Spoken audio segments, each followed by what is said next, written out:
Welcome to Facts and Facts. You know, a question we often ask one another is, what inspires you? Personally, I think that question also encompasses at least three other questions. One, who is your inspiration? Two, what about them inspires you? And three, why are you inspired by them? Those persons or things that are your inspiration. And why they matter and what they did or didn't do that inspired you. I think the best way to approach this question is to speak about and explain it from my own personal experiences and perspective. When I was a kid, what I was first inspired by was fear. And when I say kid, I mean like a little 3 to 5 year old kid. I was inspired by fears of my mother's retribution and abuse, fears of not being able to be enough, to get enough, or just having enough. So as a result, I did really well in my elementary school years, kindergarten to fifth grade, and I excelled in the academic areas of my life. I read a lot. I embraced my creativity. I would draw all of the time, and I would write and build things. As I got a little bit older, 7, 8, 9 years old, fear was joined by the first who I could recognize.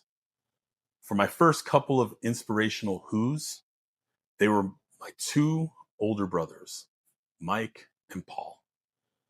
First, there was Paul. He was the first of us to go to college. During each of his first 3 years, he would come home for Christmas break. And one of my most indelible memories is of him taking me and my younger brother, Lewis, on these adventures across Central Park. We would run across the park learning about glaciers, different landmarks, and John Lennon. Then we would get to the other side of the park and visit the museums. Essentially, Paul fostered my love of learning and inspired in me the importance of critical thinking, and it also, all these things broadened my worldview. Then there was my brother Mike. Mike became the father figure for me. He felt it was his responsibility to create a space for my younger brother and I that was safe and far away from our mother. During the summer, and it was maybe only 2 or 3 summers, but they were impactful, he would pick us up and let us stay at his apartment for a good portion of those summers. Mike taught me about perseverance. He taught me about determination. He inspired me to play sports and to play hard when I played those sports.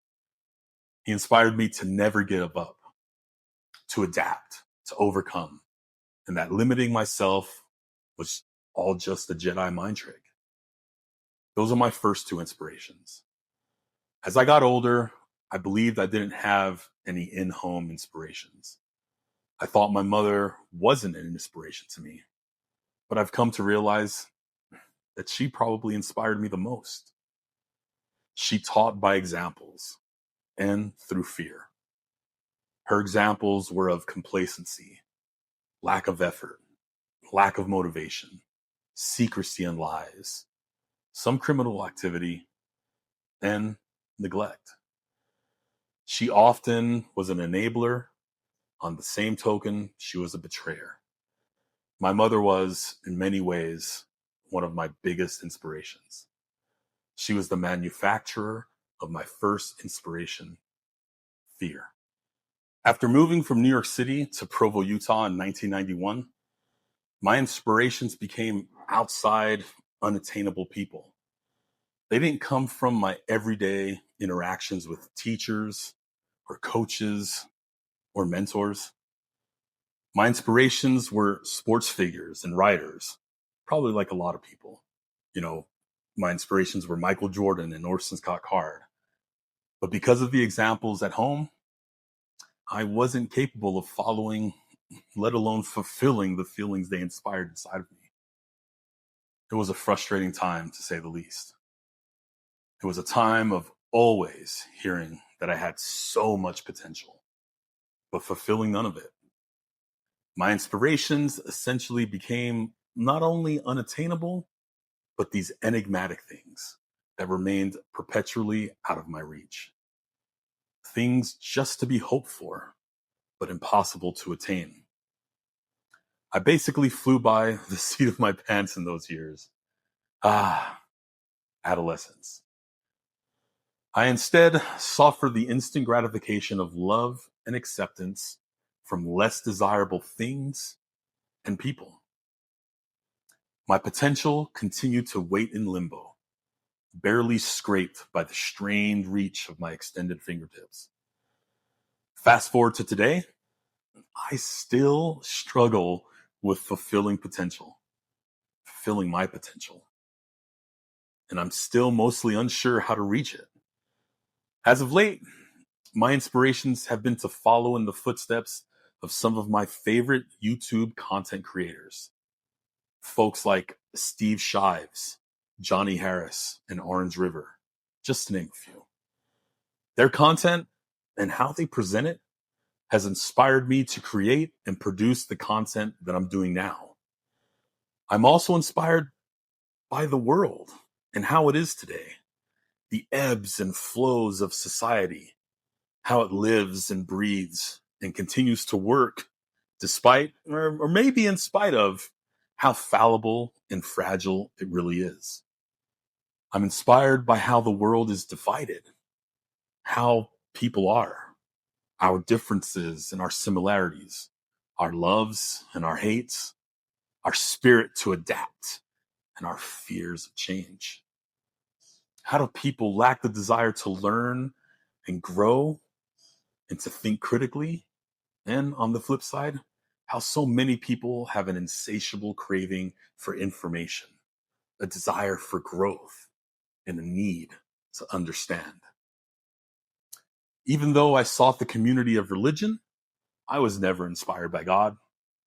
Although I did see how he inspired others, alas, I did not receive any inspiration from him. But that's a tale for another time. So, to answer the initial question, what inspires you? I think the answer is just subjective. It depends on the subject. It depends on you. What are you subjected to? What are you receptive to? What do you want to learn? Do you want to grow? Are you prone to fear like I was?